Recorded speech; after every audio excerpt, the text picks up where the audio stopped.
So here I am back on YouTube with my pandemic haircut, and today's subject is going to be vocal comping. And if that phrase means absolutely nothing to you, I'm not surprised. So let's go inside in the studio and take a look at things, and I'll explain to you what it's all about. So what we're looking at here is in green the comped vocal, which was compiled, hence the word comp, from these four other times that I sang it. There's this track, this track, and this bottom track. Now, the first thing you might notice is bottom track, there's nothing down here.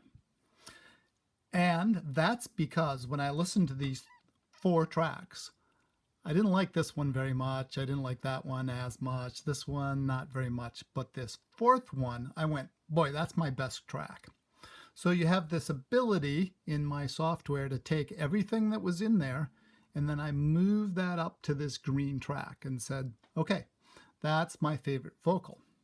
Now, the next step of this and why this is a compilation is that when I listened to this, I said, you know what? There are parts of this, even though it is my favorite, that I don't like that much.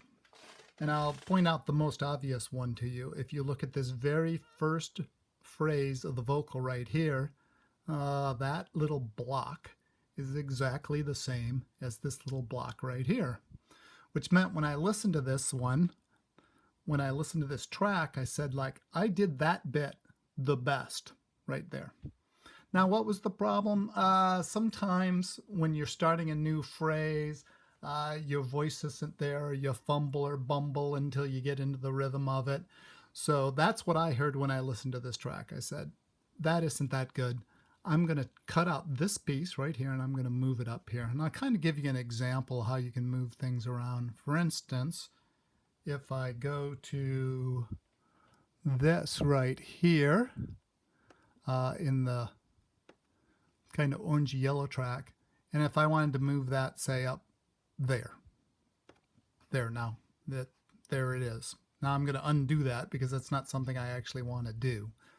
But in the case of this, I took this first word right here and I moved it up to there. And you can see, if you look closely, that this says Vox 1, which is the same thing as this track here. Now, this next little bit is also not part of this track right here. It's part of this one right here. So when I listened to it, I said, okay, I want this bit from there. And then the next bit I took from here. It used to be in here, and then I moved it up to there. The next one says it came from the Vox 2, which you see this is called Vox 2. And sure enough, there's a little gap. So I cut off this chunk and I moved it up into there. Now, if we look at the whole rest of the phrase, all of this comes from down here. It used to be down here and I moved it up.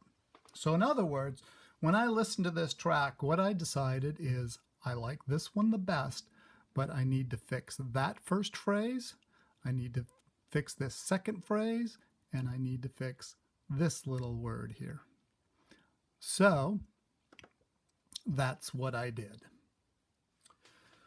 Now, if you notice, if this is all from this bottom track, there are also little divisions within that track.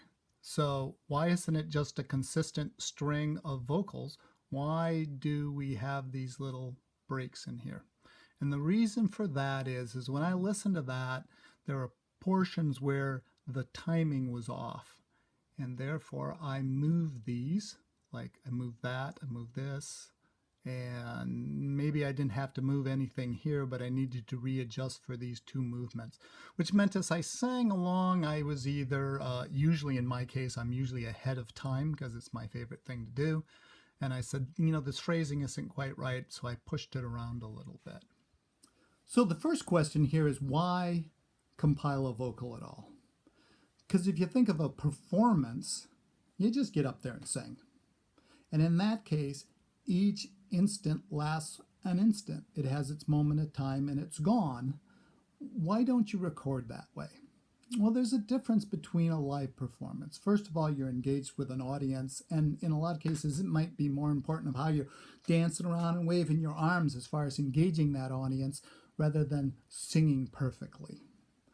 In a recording, this is something that can be re-listened to time and time again. It doesn't just stand for the single instant that it did in the performance. So in that case, going through and saying, let's put together all the best of what I've done so that I have the best possible vocal take that I can do, makes a little bit more sense. Now, for instance, what sort of things are you actually trying to put in your comp or take out of your comp so that you get a good vocal line? In that case, you saw the first note in the first word. I replaced that right off the bat, and then also the second phrase. Now, there's sometimes if you've had a little break, when you start up your voice again, it's not really where you want it. And you look at it and you say, like, boy, I like this take, but I just didn't start up again very well. And in that case, that's what I did. I found another take where I did a good job of starting those first few phrases and I moved those in. There may be other things, though. A real common one is that if you've done a word that has an S on the end and you're singing, so much of singing is the vowel sounds, because the vowel sounds are things that you can really sing well. Some of these consonants, you can't really sing at all. An S has no note. There's no note to that. For instance, if I sing the Star Spangled Banner using only S's, it sounds like this. There's no notes. I think you get in that frame of mind where you're trying to hit all these notes and sing well. Sometimes you just leave an S off. And it's a common trick that then you go back to some other track where you actually have that S and you move that S onto the end of the word. Other things that may go on is kind of along the same vein is, did I enunciate well? I know in that track I looked at one where I kind of mealy-mouthed the word, and then I looked at the other track and I said, like, oh, I really said that word as I was singing instead of kind of,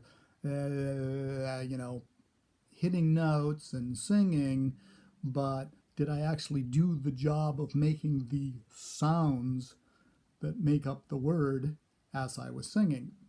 And sometimes these two desires kind of fight with each other, the desire to sing and the desire to enunciate properly. So that's another reason for that.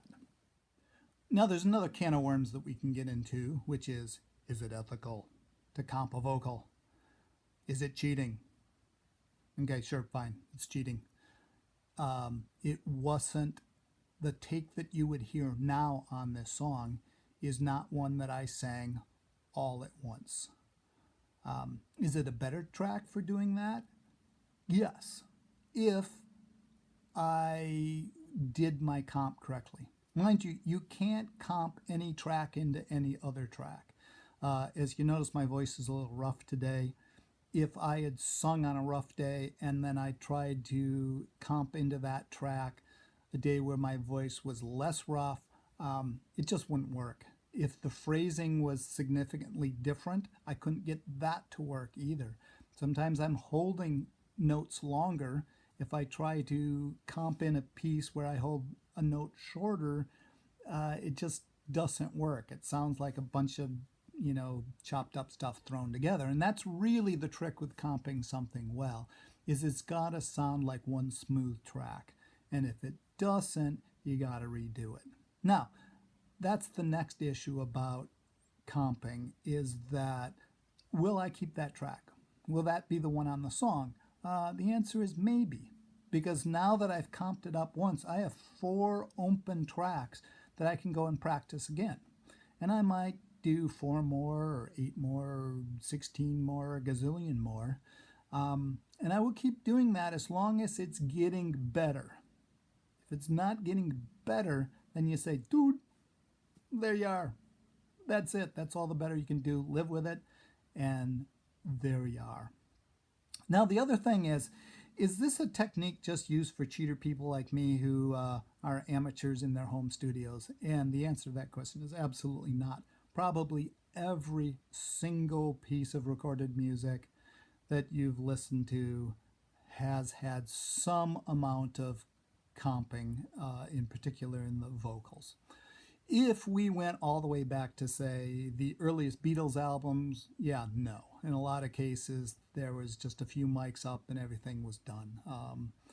I know that, for instance, Black Sabbath went in and rented a recording studio for some stupid short period of time, like an afternoon, which they thought was redundant because it only took 40 minutes to play the album. They pretty much just sat down there and played it and went home.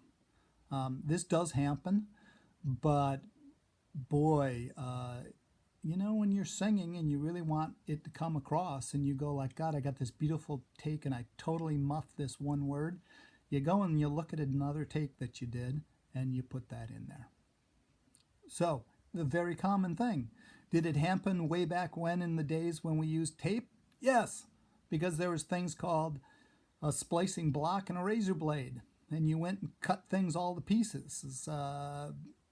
You look at an album like Sgt. Pepper's by the Beatles, and supposedly the thing was just one taped together piece of whatever. Now, a lot of cases that was for different reasons because they needed to put in, the chicken squawking and all the different effects that went into. Anyway, I think I've blathered on about it enough about this. So let's take a listen to this phrase of the song and see how it sounds, and then we can decide whether or not I need to sing it some more, or whether I comped it well so it seems smooth and consistent, or whether or not I need to go back to work.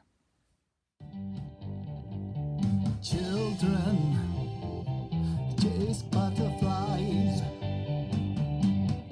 in the fields going home. A woman in a window sighs, thinking, hey, that's me. Well, anyway, that's it. So that's what I'm doing in the studio today. I have other verses that I need to sing, and then I'm going to go through that process, and eventually this will all become a song. Bye now.